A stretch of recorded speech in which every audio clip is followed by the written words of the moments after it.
I'll have you know it is ill-advised for outsiders to approach the Swan Gazebo.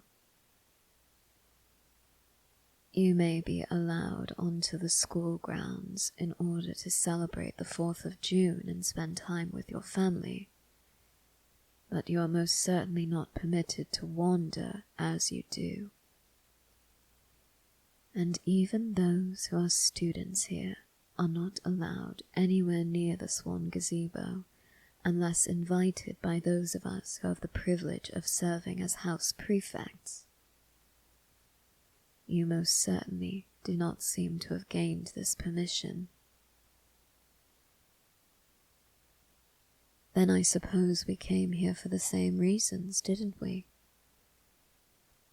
You say you needed to escape the crowd, all that dancing, all that laughter and competitive energy.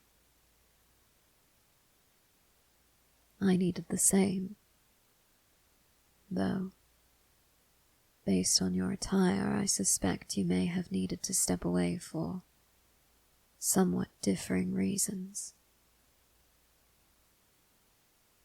You're dressed all in black. Everything. Every bit of fabric, every loose thread even, every accessory. Black. And I notice around your eyes something similar to what I use. Are you in mourning, perhaps?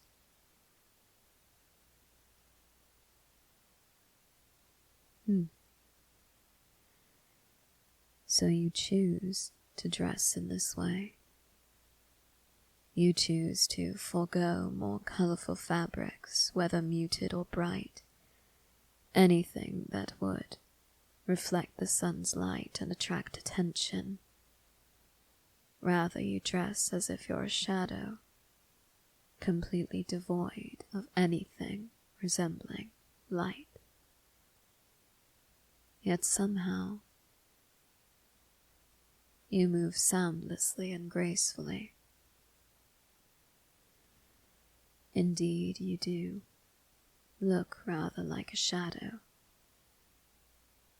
Your figure and your movements are precisely what I would expect from something that is and is not.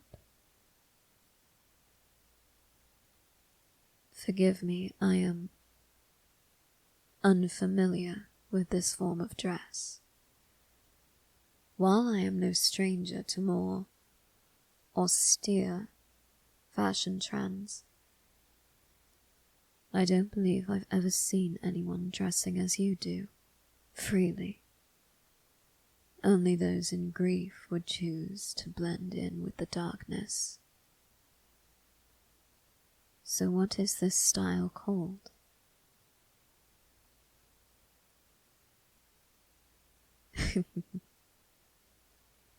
It's referred to as Goth. I presume that is meant to be a play on the word Gothic, then.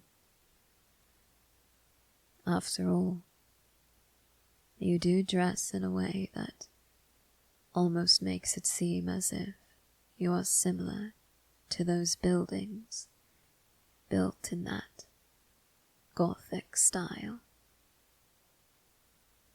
Indeed, there is something familiar about it. Something that is the same between the two, though I can't quite put my finger on it. How very strange. I'm not usually at a loss for words over something such as this.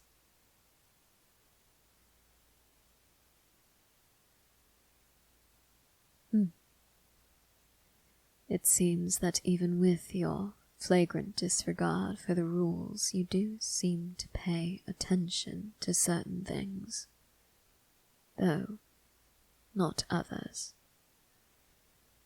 Yes, I am the prefect for Purple Wolf House, and what that means is I excel in more artistic and creative pursuits.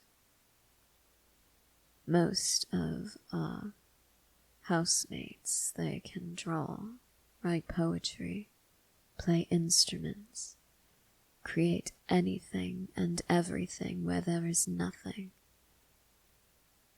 They can create beauty with the right tool placed in their hands and the raw materials in front of them. They can create anything they like.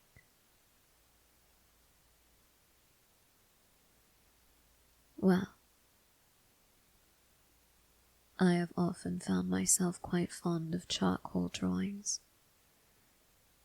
I once had one of my fellow prefects pose for quite some time for one particular drawing.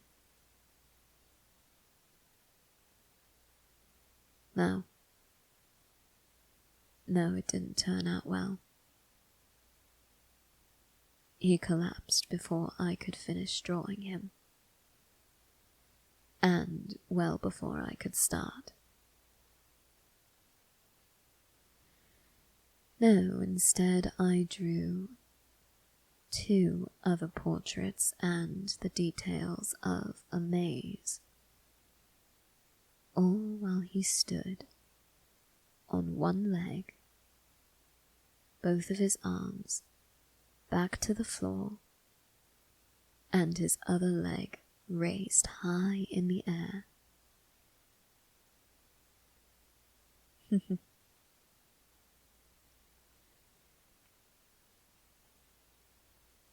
No,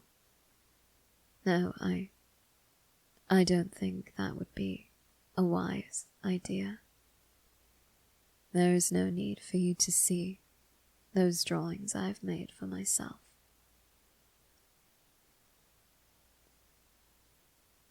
Because outsiders like you don't understand it. Because outsiders like you can never face the darkness that lies beneath the surface of reality.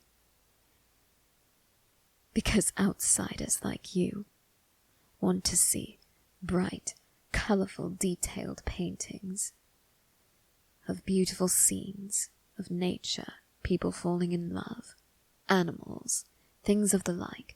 You don't want to see what is really there, lurking beneath the mask of every person who smiles at you.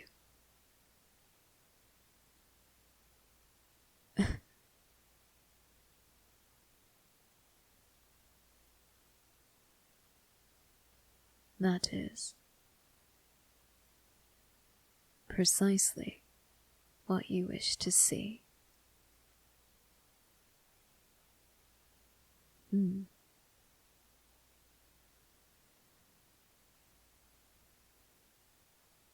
I will allow you to see what I have drawn after the cricket tournament.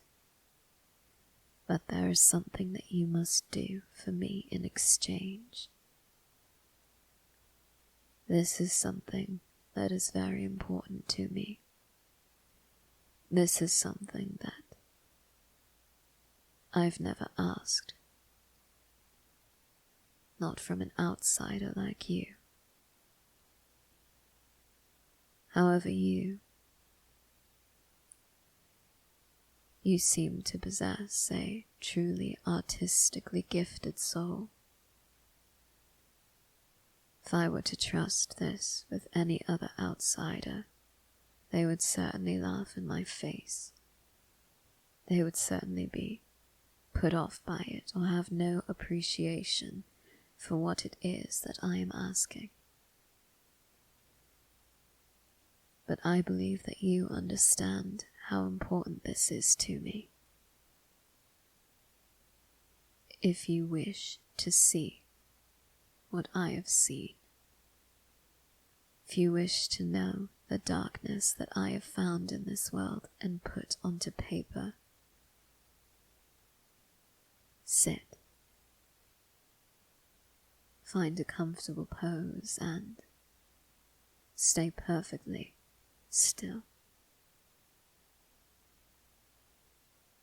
Someone as unique as you. Someone as special as you. Someone as almost ethereal as you deserves to be captured upon the page for everyone to witness. Someone like you shouldn't be kept all to one person.